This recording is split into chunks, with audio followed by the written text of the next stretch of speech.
Welcome back to Animal Crossing New Horizons. I'm dear darling. Shall we see what's going on our lovely island of Fawnhollow today in a late night episode? Mainly because I was kind of busy.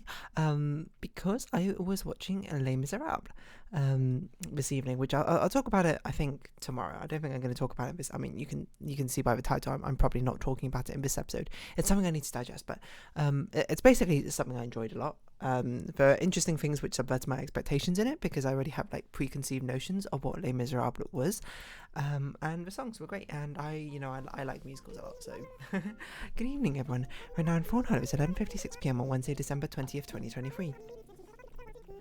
But the thing we're going to talk about today, because I think it's actually something a bit easier to talk about, especially because we got late night conversations, is Hotpot, because that's what we had for dinner, I suppose. Quite an early dinner, to be honest, before the show started, at a location which, I don't know, it was a Chinese hot pot, I suppose, if you're curious, and it's not the first time I've had hot pot.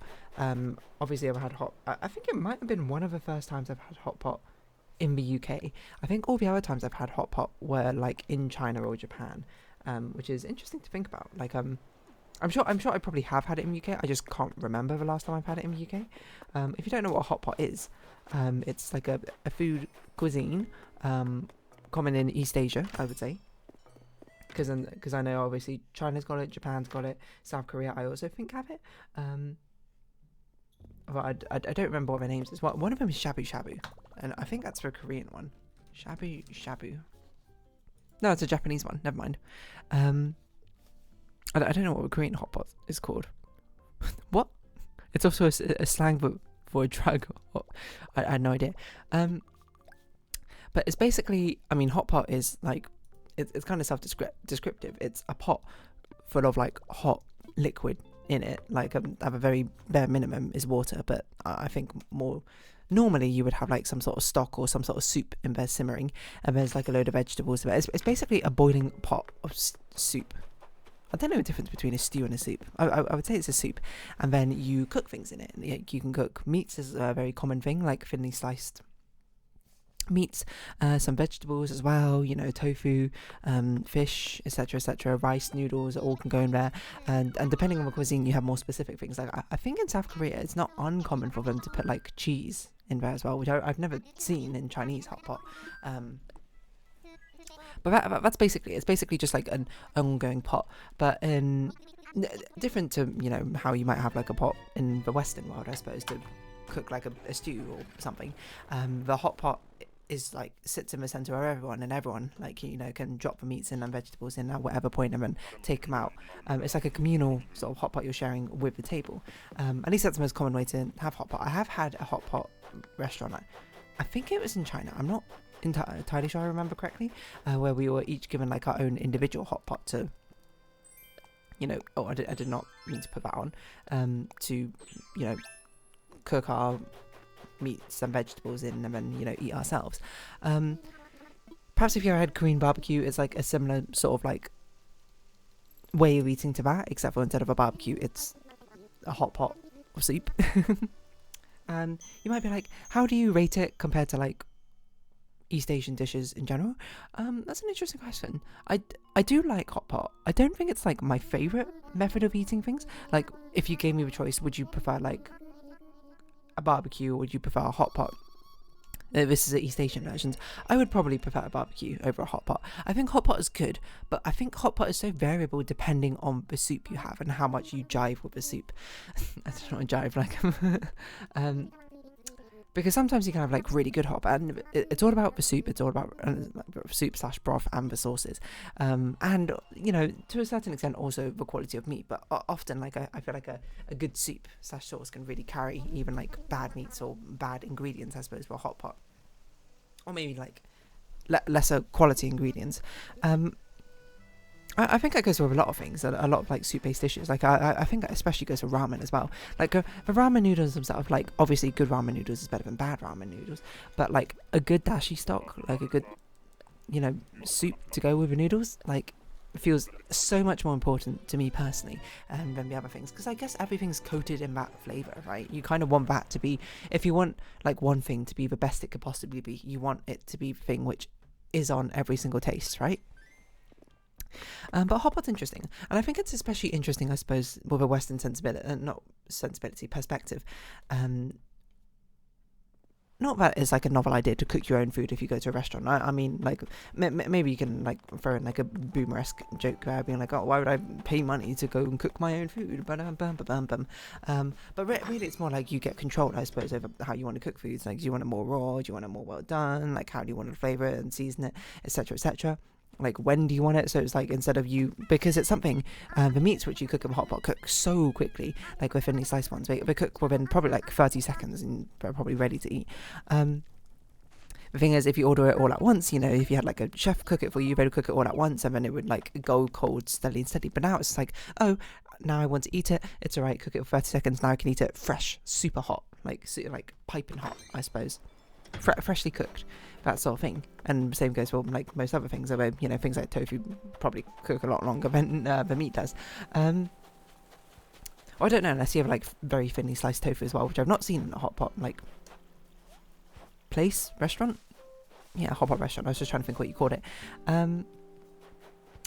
But I think there is a certain sort of novelty to it, because it's not. I can't really think of like a Western style restaurant where you go and cook the food yourself, I suppose, rather than having it being cooked for you. But I think nowadays it's certainly becoming a lot more popular. Like basically everyone knows about Hotpot now. Everyone knows about Korean barbecue, which is cool, because certainly when I was a lot younger, people didn't really know about it. It was a strange concept to them. Obviously not a strange concept to me, because I had it. That's like my culture growing up. And if anything, that's exciting, it should go for all cultures, like us being able to share our experiences, I suppose. And who knows? There's probably so many different styles of like eating and cuisine in Africa, which I have genuinely no idea about, because it's not very popular in the UK, and I just never been all that exposed to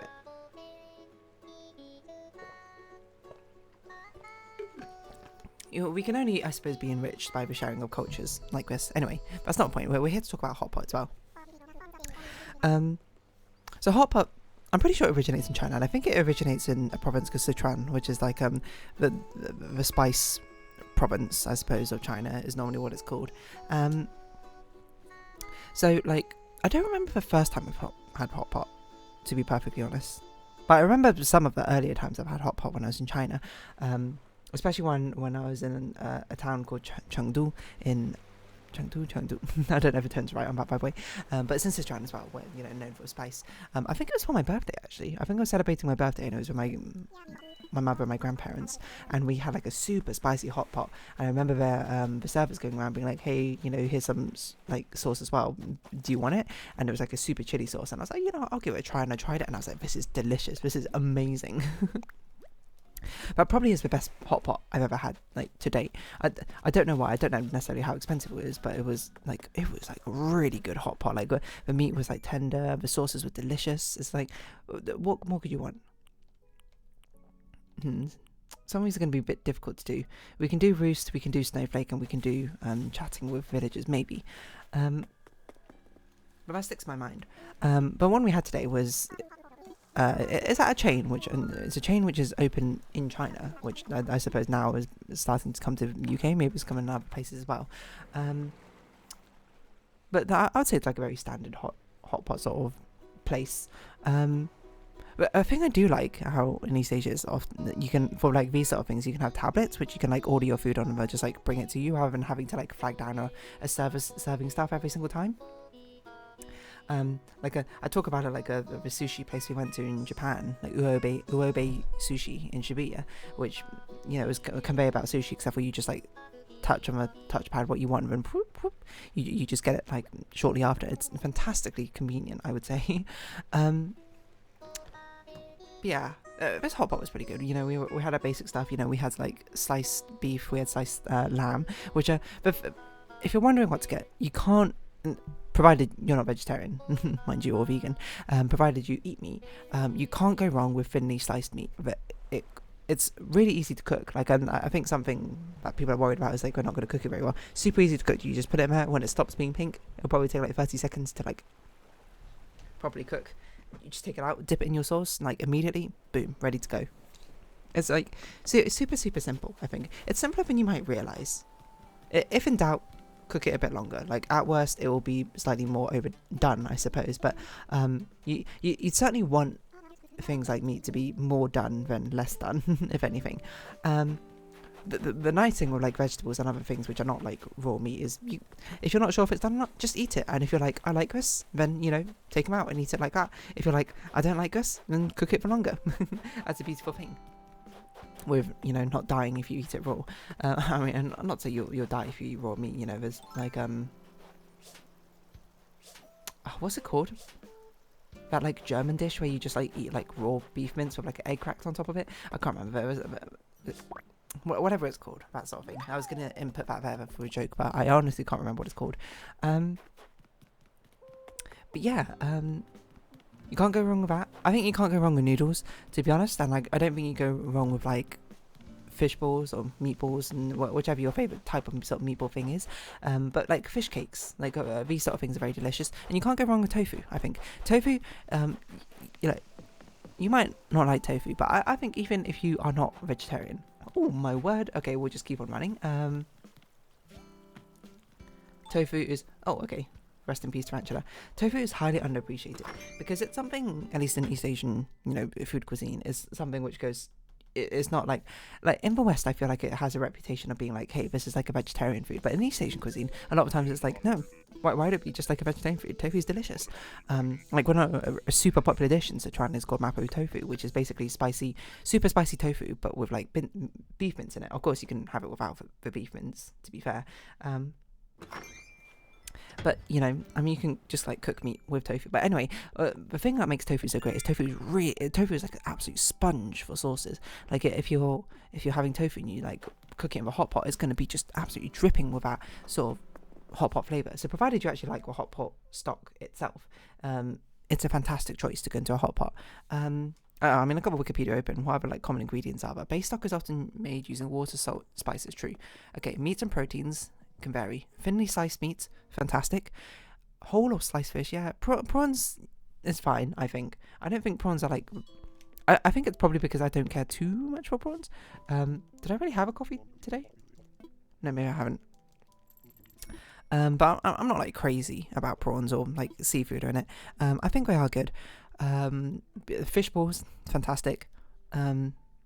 Offal, I've never actually had it in a hot pot, and it's not something I've had very often, so I don't really know. Blood tofu. I haven't had that in a hot pot, so I don't really know. But there's a lot of good things. Basically, just kind of try it. Starches, glass noodles and Chinese noodles, udon, niangao. Also, very, very all of these like carby-esque things. Fantastic in hot pot as well, obviously, and it's basically like cooking ramen, I suppose, except for like fresh. No, not like fresh, but like you're like soaking it in the sauce that you're cooking it with. Vegetables, you can't go really all that wrong with like these cabbagey sort of vegetables where they're always like a solid basic one to put in there. Lotus root I also think is quite a good one. I think bean sprouts and mushrooms also do pretty well. Potatoes I've not had in hot pot, but I can absolutely see that do pretty well. And condiments, yeah, I don't know. But the condiments, the basic ones, or you always got your soy sauce mixed with like sesame oil or something and a bit of chili in there. Then you can just kind of like chuck whatever you want. Actually, the place we went to, you can make your own sort of condiment sauce to dip like the things you cook in. I will say it was very expensive though. Like the actual meats themselves were like £12 or something, but then to get the condiments themselves, it was technically a condiment buffet, but I don't know who's like just slurping up sesame oil where they need it like actually as a buffet. I got like one bowl of it and it cost like £11. It's really expensive condiments, but that's probably how they get you money wise. What is it in Japanese? Chongqing hot pot, known for being incredibly spicy. Northern style, Taiwan, Japan. Nabemono is what Japanese hot pots are called. I actually didn't know that. Nabe being cooking pot and mono being thing. Okay, makes sense. I didn't actually know that was what it was called in Japan. I don't know. Budejjigae. I know that from Korean ones. Spicy broth. Spam sausages, vegetables and noodles. I swear in South Korea it's not that uncommon to see. I don't know. For some reason in South Korea they love like their American cheese or whatever. I'm assuming because of like American relationships with South Korea in the past, and I haven't really thought about that before. But that's probably why America probably bought the processed cheese over, and that's why. And honestly, I think it does go pretty well with a lot of like these carby-esque things. I think I have like a strong feeling that like a lot of these like Korean foods are like really, really great drinking sort of like foods. Like they should be served in pubs, you know, like these grills where you just like put like cheese on top of, I suppose, of like the kimchi fried rice or whatever. Delicious. Or the noodles, or the tteokbokki. Tteokbokki would go so hard, I think, as like, imagine like, okay, so at least in the UK, it's very common for like burgers to be, and chips or pizza, I suppose, to be like the go-to greasy food after a night out. I think tteokbokki would go really hard as well. Like when I was back in university days, I would always get like, sometimes I get a chicken zinger burger, but most of the times I would get cheesy chips. If it had like cheesy tteokbokki, it would honestly be amazing. I'd be in heaven, I suppose. Anyway, but I think it's interesting, and I mean, the sunny is more overhead to pay attention to, I suppose, when you're, oh my god, this is actually like a really long conversation. I had no idea. When you go to a restaurant and you cook your own food, like the same way with barbecue, etc., etc. Similar thing with Hotpot is where you like, you know, you gotta mind, I suppose, your cooking. You got to make sure like the pot doesn't overboil. You got to make sure that things are cooking properly. You got to chuck things in which cook slowly to begin with. Most of the times this will be like the thick. If in doubt, if it's thick, it will take longer to cook, you know. So, you know, chuck the tofu in there, chuck the fish, like cakes and that sort of thing. Chuck the meatballs in there, they'll take longer to cook. If it's thinly sliced, you can put it in there for 30 seconds, pull it out. That sort of thing. Vegetables take a variable amount of time to cook. Again, it kind of depends on the vegetable, but, you know, probably half the fish cakes before the meat. I mean, the thing with the meat is which makes it so great, is this is like, you only need to cook it when you want to have it. You're like, oh, now I'm feeling like another slice of meat, you know, just pop one in there, 30 seconds, done, boom, boom, boom. Make sure you don't lose the meat as well, because not all the meat floats, mind you, as it happened today. I was just like, and you know, I'll put some meat in there, and I was just like, you know, I'm not going to keep it in my ladle, because they give you like a ladle with like holes in, so you can like cook things, I suppose, in the broth and easily fish it out again. And I was like, I'm not going to do that. It's like bothersome, to be perfectly honest. And, you know, chucked it in, and then, you know, it's like 15 minutes later, I was like, oh yeah, wait, what happened to all the meat? It's just like lost in there. Honestly, it was still pretty good to eat. But yeah, I mean, Hotpot is just like, if you haven't tried it, try it. You know, have it as like an option for you to have as a meal when you go out or something. Certainly a bit more effort, but I think it's good. It's certainly worth a try. Anyway, I'm going to wrap this episode off here because this conversation's kind of like very much run its course. But if you have been watching, thank you very much. It's been Hannah Crossing New Horizons. I've been Dear Darling. Likes, comments, subscription, shares, greatly appreciated. Socials, Discord down below. Hope we see each other again. But for now, it's our farewells. Until next time. Bye-bye for now.